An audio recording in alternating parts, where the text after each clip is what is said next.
Michelle, the whore of Babylon is probably one of the most vivid and controversial figures in the Bible. And some of the issues about curating this figure are quite challenging. So how have you gone about curating her? I wanted to bring out some of the different personalities of the Whore of Babylon that she's had in scholarship and through reception history, through the different images that have happened since her inception in the 1st century in visual art. And the first way I wanted to think about her is as a symbol. The whore is an incredibly emotive figure, dressed in purple and scarlet, holding a cup full of abominations, drunk on the blood of the saints, bejewelled. What's going on?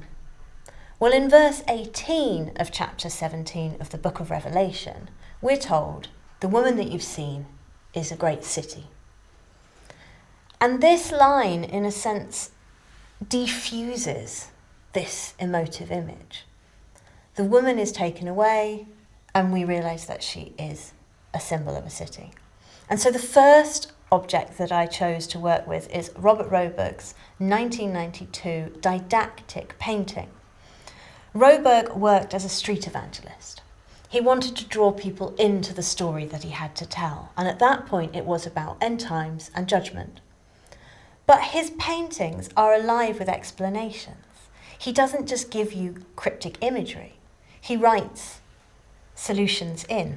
So we have this lurid, bright pink beast with a woman with the blondest hair. Kind of Barbie.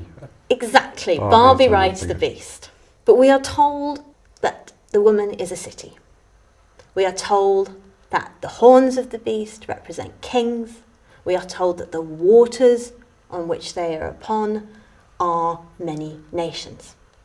And so the whole time in this image, we're shown strange symbolism and a way of understanding it. And so Roberg helps to diffuse some of the difficult issues and show us that in Revelation 18, when we're told fallen is Babylon the Great, this is imagining the destruction of a city, a system, and an oppressor.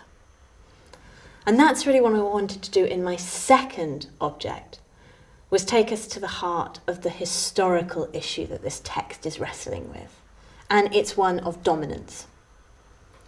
The audience that the book of Revelation is written for are struggling under the empire of Rome. Rome is the controlling power, it's strange, and it's imposing belief systems on the Jewish Christian communities that they don't want to be part of. What do you do when faced with a system like that? Well, you can turn it on itself through imagery. And in this coin, we can see ancient images of how the goddess Roma, Dea Roma, was perceived. She's seated on the 7 hills of Rome. A bit like a big armchair. Exactly. Yeah. She's reclining. She's in power. She's in control. She's got a sword on her knee. And suckling at her feet are Romulus and Remus with a she-wolf, a lupa. David Aune argues when we look at Revelation 17 and we see this prostitute seated on 7 hills. This is a satirizing of this victorious imagery of the goddess Roma. She's turned into a prostitute, the word lupa being slang for prostitute. But it's interesting that Rome already kind of projected itself in the figure of a woman. And the book of Revelation is following its lead, but flipping it so that this image of triumph and power becomes turned... Yes, and it's building on a history of interpretation in the Hebrew Bible of cities being rendered as women. So updating images for the now. In the Hebrew Bible, Babylon is the evil city. It destroyed the city of Jerusalem, it destroyed its temple, carried everybody off into exile. And so Revelation is taking this known imagery and this known evil city and updating it for a 1st century audience because their Babylon is Rome. And they're using Babylon as a code word for Rome. Who is our power today? Babylon, aka Rome.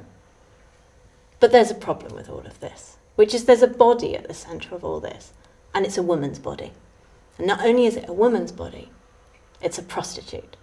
A woman at the edge of society, on the margins. And that's why I chose my third image, which is the first of a series of 6 prints Harlot's Progress by Hogarth, 1732. The Harlot's Progress tells the story of Mary Moll Hackabout. A real person.